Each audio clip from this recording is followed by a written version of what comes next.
नमस्कार दोस्तों, स्वागत है आपका अनुपम आईएएस एकेडमी पर। अपनी पिछले वीडियो में हमने राज्य योजना आयोग और राज्य योजना बोर्ड को बहुत डिटेल से देखा है। इस सीरीज में हम प्रारंभिक परीक्षा से संबंधित उन सभी प्रमुख 100 टॉपिकों को देखेंगे जिनकी परीक्षा में पूछे जाने की सबसे ज्यादा संभावना है। इन टॉपिक से लगभग 60 से 70% प्रश्न हर साल आते हैं।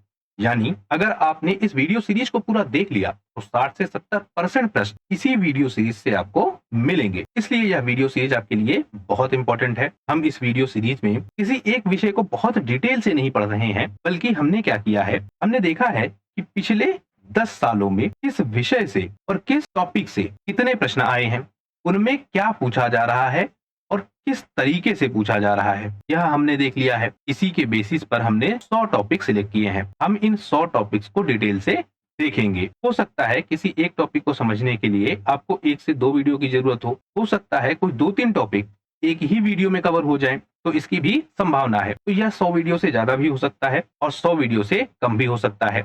लेकिन हमारा प्रयास यह होगा कि उन सभी प्रमुख तथ्यों को हम देख लें जिनसे परीक्षाओं में बार बार प्रश्न आ रहे हैं। और आपको शायद पता होगा कि अगर आपको प्रीलिम्स परीक्षा पास करनी है तो जो प्रीवियस ईयर के क्वेश्चन पेपर हैं वह आपका ठीक से कवर होना चाहिए।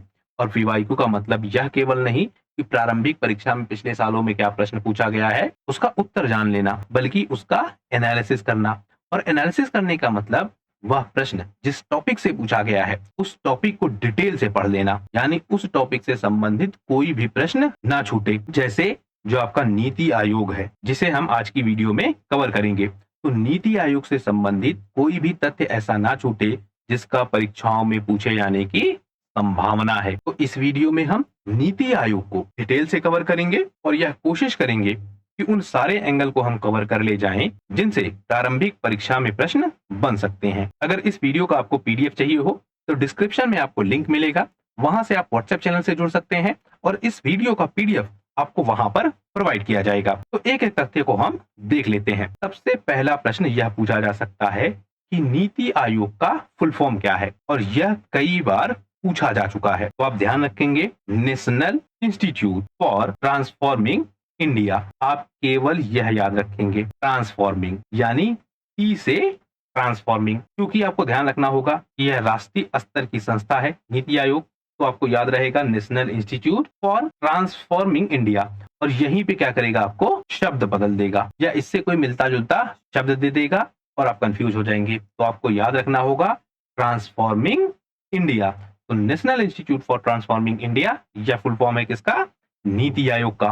पहला तथ्य। दूसरा यह पूछा जाता है कि यह किसके स्थान पर बना है, तो यह बना है योजना आयोग के स्थान पर। योजना आयोग की स्थापना कब हुई थी, 1950 में। उसी के स्थान पर इसको बनाया गया है, यानी यह भी क्या है, केंद्रीकृत निकाय है। दूसरा प्रमुख तथ्य, क्यों बनाया गया, क्योंकि जो आपका योजना आयोग था, यह भी पूछा जा सकता है कि इसको क्यों बनाया गया, क्योंकि जो आपका योजना आयोग था वह पंचवर्षीय योजनाएं बनाता था और फिर उनको लागू करवाता था, यानी टॉप से बॉटम का अप्रोच था। अब आपका जो नीति आयोग है इसका अप्रोच क्या है, बॉटम से टॉप का अप्रोच। तो यह अंतर है, यह भी आप ध्यान रखेंगे। स्थापना कब हुई, इस तथ्य को भी आप ध्यान रखेंगे। तो 2014 में इस नीति आयोग की स्थापना हुई। तो आप देख रहे होंगे जितनी भी लाइनें हैं उन लाइनों से एक एक प्रश्न कम से कम हर बार पूछा गया है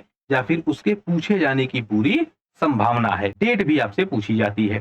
तो 1 जनवरी 2015 को नीति आयोग को औपचारिक रूप से शुरू किया गया। तो 2014 में जब एनडीए सत्ता में आई तो 1 जनवरी 2015 को नीति आयोग को औपचारिक रूप से लागू किया गया या फिर इसको शुरू किया गया। इसका उद्देश्य क्या है, योजना आयोग की भांति ही इसके उद्देश्य भी हमको दिखते हैं, यानी जिन आदर्शों पर या जिन उद्देश्यों के लिए योजना आयोग स्थापित किया गया था, कहीं ना कहीं उससे मिलते जुलते उद्देश्य ही हमको नीति आयोग के भी दिखते हैं। जैसे नीति बनाना इसका काम है। दूसरा, सहयोगात्मक संघवाद, यानी जो सहयोग की भावना है संघवाद में वह बढ़े, वह नीति आयोग का प्रमुख कार्य है। अब यह क्यों है, जो आपका योजना आयोग था वह योजना केंद्रीय स्तर पर बनाता था और केंद्रीय स्तर पर बनाने के बाद उसे लागू करवाता था। यहाँ लेकिन क्या आती थी समस्या? समस्या क्या आती थी? राज्यों की अपनी योजना भी होती थी। राज्य योजना आयोग की हमने बात की है। तो राज्यों की जब अपनी योजना है और केंद्र की अपनी योजना है, तो केंद्र की पंचवर्षीय योजना और राज्यों की पंचवर्षीय योजना, इनमें कभी कभी क्या होता था, अंतर भी होता था और कभी कभी होता था विरोधाभास। विरोधाभास कैसे? राज्य ने योजना बनाई कि हम सड़कें ज्यादा बनाएंगे और केंद्र ने योजना बनाई कि हम जल परिवहन पर ज्यादा काम करेंगे, यानी वाटर ट्रांसपोर्ट को ज्यादा बढ़ाएंगे, और राज्य क्या कह रहा है, रोड ट्रांसपोर्ट को ज्यादा बढ़ाएंगे। अब इनमें विरोधाभास है। लक्ष्य दोनों का एक ही है कि ट्रांसपोर्टेशन को अपग्रेड करना, उसको बढ़ावा देना, लेकिन एक कह रहा है कि हम जल यातायात को बढ़ाएंगे, एक कह रहा है कि हम स्थल का या फिर रोड यातायात को ज्यादा बढ़ाएंगे। तो इनमें क्या होगा? विवाद होगा। नीति आयोग क्या करेगा? सहयोगात्मक संघवाद की स्थापना। कैसे? यह राज्यों से पहले ही पूछेगा आपकी योजना क्या है, आपके लक्ष्य क्या है, उस योजना के तहत अपनी योजना बनाएगा। यानी राज्य ने कहा कि हमको रोड को जो है वो बढ़ाना है, तो इसने समझा कि ट्रांसपोर्टेशन बढ़ाना है, तो यह काम क्या करेगा? यह भी फोकस करेगा राज्यों की योजना के साथ। तो बॉटम अप अप्रोच है, नीचे से ऊपर का अप्रोच है, और यही दिक्कत थी योजना आयोग के साथ, यह टॉप टू बॉटम के अप्रोच के साथ थी। तो सहयोगात्मक संघवाद बढ़ेगा किससे? नीति आयोग से। अब यह एक प्रमुख तथ्य है। सस्टेनेबल डेवलपमेंट गोल है, 17 लक्ष्य हैं एसडीजी के। इन 17 लक्ष्यों को प्राप्त करने के लिए काम कौन करेगा? काम करेगा कौन? नीति आयोग। तो संयुक्त राष्ट्र ने जो 17 एसडीजी बनाए हैं, यानी सस्टेनेबल डेवलपमेंट्स गोल बनाए हैं, उन गोल्स को प्राप्त करने में काम कौन करेगा? जिम्मेदारी किसकी है? तो वह किसकी जिम्मेदारी है? नीति आयोग की। यह भी प्रमुख तथ्य है, आपसे पूछा जा सकता है। उसके साथ साथ यह एक गैर संवैधानिक है, मतलब किसी संवैधानिक अनुच्छेद से संबंधित नहीं है, या संविधान में इसकी कोई व्याख्या नहीं है। इसकी नीति आयोग की तो दो शब्द हैं, एक गैर संवैधानिक, दूसरा संविधानोत्तर, यानी संविधान में इसकी व्याख्या नहीं है, तो संवैधानिक निकाय नहीं है। साथ ही यह गैर वैधानिक निकाय है, यानी संसद में कोई अधिनियम पास नहीं हुआ है इसको बनाए जाने के पीछे। तो गैर संवैधानिक और गैर वैधानिक निकाय है कौन सा? नीति आयोग। यह आप ध्यान रखेंगे। और जैसा हमने पीछे चर्चा की, बॉटम टू टॉप अप्रोच के साथ क्या काम करता है। अब इसका स्ट्रक्चर हम देख लेते हैं, यह भी पूछा जाता है। तो इसके अध्यक्ष कौन होंगे? भारत के प्रधानमंत्री, जैसे योजना आयोग के थे। इसलिए आपको कहा था कि योजना आयोग से कुछ कनेक्टिविटी आपको दिखेगी। वहां पर भी अध्यक्ष कौन था? भारत के प्रधानमंत्री। यहाँ पर भी अध्यक्ष कौन है? भारत के प्रधानमंत्री। योजना आयोग भी गैर संवैधानिक निकाय था, यह भी आपका गैर संवैधानिक निकाय है। फिर आपको मिलेगा गवर्निंग काउंसिल। इस गवर्निंग काउंसिल में कौन होगा? राज्यों के मुख्यमंत्री, मतलब जितने भी राज्य हैं उनके मुख्यमंत्री इसमें शामिल होंगे, और जो आपके केंद्र शासित प्रदेश हैं उनके उपराज्यपाल इसमें शामिल होंगे। फिर आपकी होंगी क्षेत्रीय परिषदें। इनमें कौन होगा? क्षेत्रीय आधार पर विकास करने के लिए, जैसे पूर्वोत्तर की, पश्चिमोत्तर की, यानी किसी क्षेत्र विशेष का विकास करने के लिए क्षेत्रीय परिषदें बनाई जाएंगी। और वहां पर भी जो राज्य हैं उनके मुख्यमंत्री और जो केंद्र शासित प्रदेश हैं उनके राज्यपाल इसमें शामिल होंगे। और इनको लीड कौन करेगा? नीति आयोग के अध्यक्ष, या फिर जिसको वह नॉमिनेट करे। तो क्षेत्रीय परिषदों को लीड कौन करेगा? या तो प्रधानमंत्री खुद, क्योंकि नीति आयोग के अध्यक्ष यही है, तो या तो प्रधानमंत्री खुद या उनके द्वारा नामित, या फिर जिसको वह नॉमिनेट करे वह व्यक्ति। तो क्षेत्रीय परिषदें हो गई। इसके बाद है विशिष्ट आमंत्रित व्यक्ति। नीति आयोग कुछ लोगों को आमंत्रित भी करती है जो किसी क्षेत्र विशेष से संबंधित होते हैं, जैसे कोई अच्छा डॉक्टर है जो स्वास्थ्य के क्षेत्र में बहुत ज्यादा योगदान दे सकता है, या कोई अच्छा खिलाड़ी है जो खेल के क्षेत्र में योगदान दे सकता है। तो ऐसे विशिष्ट व्यक्तियों को भी शामिल किया जाता है किसमें? नीति आयोग में। तो अध्यक्ष, गवर्निंग काउंसिल, क्षेत्रीय परिषद। अब इसका क्या होगा? एक पूर्णकालीन ढांचा होगा, मतलब जिसका कार्यकाल होगा वह ढांचा होगा। तो प्रधानमंत्री अध्यक्ष होंगे, इसके साथ साथ इसके कुछ सदस्य भी होंगे, जैसे उसका उपाध्यक्ष होगा। उपाध्यक्ष को नियुक्त कौन करेगा? प्रधानमंत्री। यह ध्यान रखेंगे। इससे ज्यादा ध्यान आप यह रखेंगे कि यह कैबिनेट मंत्री के बराबर होगा। कौन? नीति आयोग का उपाध्यक्ष। फिर आपके होंगे सदस्य, और सदस्य बराबर किसके होंगे?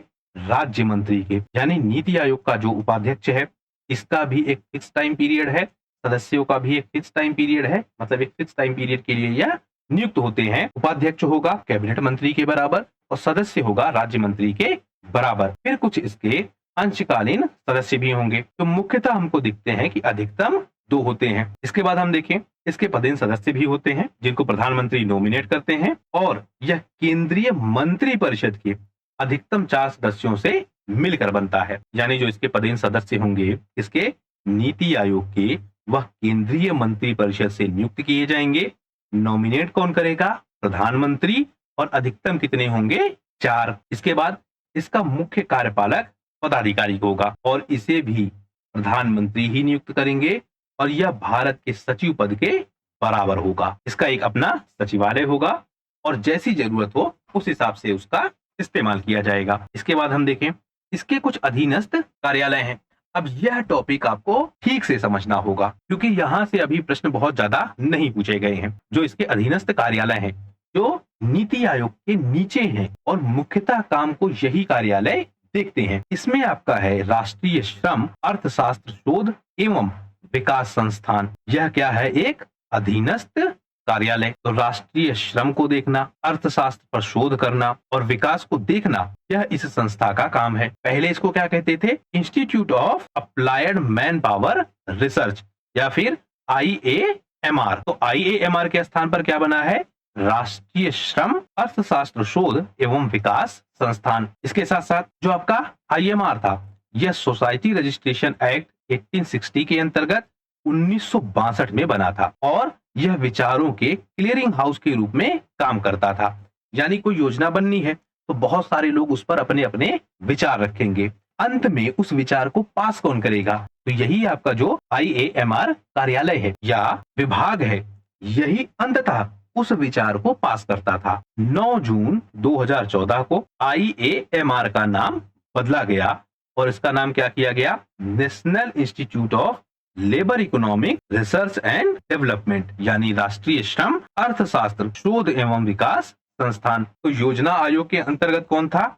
IAMR, institute of applied man power research. और बाद में यह क्या बन गया? National institute of labour economics research and development. इसको नीति आयोग से धन प्राप्त होता है। जैसे पहले आपका IAMR था, इसको योजना आयोग से धन मिलता था और जो आपका यह लेबर इकोनॉमिक्स रिसर्च है, इसको नीति आयोग अनुदान देता है। इसका मुख्य उद्देश्य क्या है? एक ऐसे संस्थागत ढांचे का निर्माण करना जिसमें व्यवहारिक मानव संसाधन नियोजन शोध प्रक्रिया को व्यवस्थित रूप से अस्थायी आधार पर चलाया जा सके। यानी ह्यूमन डेवलपमेंट जो है उसको व्यवस्थित प्रक्रिया के माध्यम से और अस्थायी रूप से उसको आगे बढ़ाया जा सके। तो यह तथ्य भी आपसे पूछा जा सकता है। अभी तक परीक्षाओं में इसको बहुत कम पूछा गया है, तो एक आधी परीक्षा में पूछा गया है, अन्यथा नहीं पूछा गया है। तो नीति आयोग के बहुत सारे विभाग भी हैं। कौन कौन से? जैसे इसका एक विभाग है सामाजिक विभाग, जो सामाजिक क्रियाकलापों से संबंधित कार्यों को या योजनाओं को देखता है। फिर आपका है आर्थिक विभाग, यह आर्थिक समस्याओं को, आर्थिक नीतियों को, उन सबको देखेगा, उन पर अपने सुझाव देगा। अब देखिए, जो आपके यह विभाग हैं, यह अपने अपने विभाग से संबंधित सुझाव देंगे। अंततः वह सुझाव जाकर पास किसके पास से होंगे? ये जो आपका इंस्टीट्यूट है, national institute of labour economics research and development, इससे पास होंगे। फिर वह योजना का पार्ट बनेंगे और फिर उनको इंप्लीमेंट किया जाएगा। तो सामाजिक विभाग, आर्थिक विभाग, क्षेत्रीय विभाग जो क्षेत्रीय समस्याओं को देखेगा, बुनियादी ढांचा विभाग जो बुनियादी ढांचे के विकास से संबंधित समस्याओं को देखेगा, अनुसंधान एवं ज्ञान विभाग, नवाचार और प्रौद्योगिकी विभाग, निगरानी और मूल्यांकन विभाग, क्षेत्रीय विकास विभाग, अंतर्राष्ट्रीय सहयोग विभाग, मानव संसाधन विभाग और प्रशासनिक विभाग। तो यह नीति आयोग के विभिन्न विभाग हैं।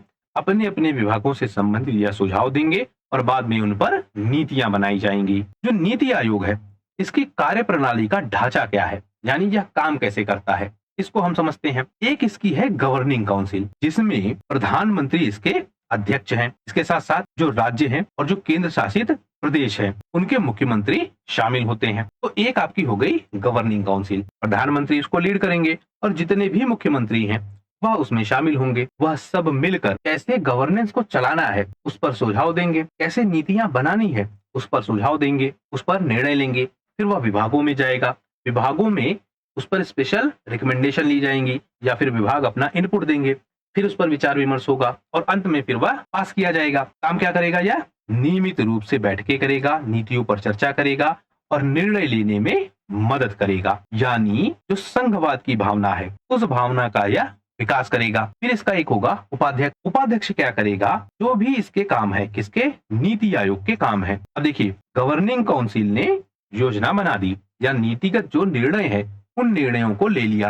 अब उसको लागू कौन करवाएगा या फिर उसकी देखरेख कौन करेगा, समीक्षा कौन करेगा? यह काम करेगा उपाध्यक्ष। ठीक, फिर इसके होंगे आपके सदस्य। तो कुछ सदस्य होंगे पूर्णकालीन, कुछ सदस्य होंगे अंशकालीन, यानी कुछ परमानेंट मेंबर होंगे और कुछ आपके टेम्परेरी मेंबर होंगे। जो परमानेंट मेंबर होंगे वह उपाध्यक्ष की मदद करेंगे और जो टेम्परेरी मेंबर होंगे वह आवश्यकता के अनुसार नियुक्त किए जाएंगे और सदस्यों की और उपाध्यक्ष की मदद करेंगे। यानी जो आपके यह सदस्य हैं यह अपनी सिफारिशें देंगे और नीति निर्माण की प्रक्रिया में अपना योगदान देंगे। इसके बाद इसमें सलाहकार और विशेषज्ञ होंगे, वह सलाह देंगे। यानी किसी विशेष विषय पर जो डेटा देना है, उस पर जो एनालिसिस करना है, वह सब काम कौन करेगा?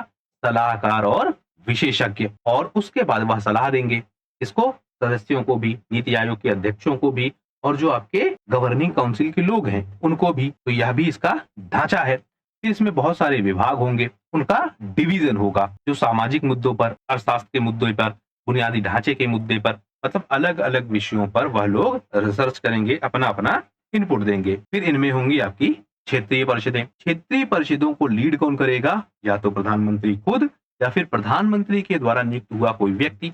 और यह क्या करेगा? क्षेत्रीय समस्याओं को सुनेगा और केंद्र और राज्यों के बीच समन्वय बना रहे और क्षेत्रों में आपस में भी समन्वय बना रहे, उस बात के लिए यह उत्तरदायित्व होगा। यानी संघवाद बढ़े उसके लिए काम करेगा आपका क्षेत्रीय परिषदें। इसमें और भी कई सारे विभाग होंगे जो समय समय पर अपनी सहायता देंगे और उन सब के द्वारा मिलकर अंततः नीति आयोग काम करेगा। इनमें हम ध्यान रखेंगे कि जन सहभागिता को भी ध्यान में रखा जाएगा, यानी पीपल पार्टिसिपेशन भी हो, इस बात का भी ध्यान रखा जाएगा। क्योंकि सारी नीतियां अंततः जनता के लिए ही बनानी है, तो उनका भी ध्यान रखा जाएगा, उनके विचारों का भी ध्यान रखा जाएगा और उनसे संबंधित समय समय पर डेटा कलेक्ट किया जाएगा। यानी जनता की क्या डिमांड है उससे संबंधित भी डेटा कलेक्ट किया जाएगा नीति आयोग के माध्यम से।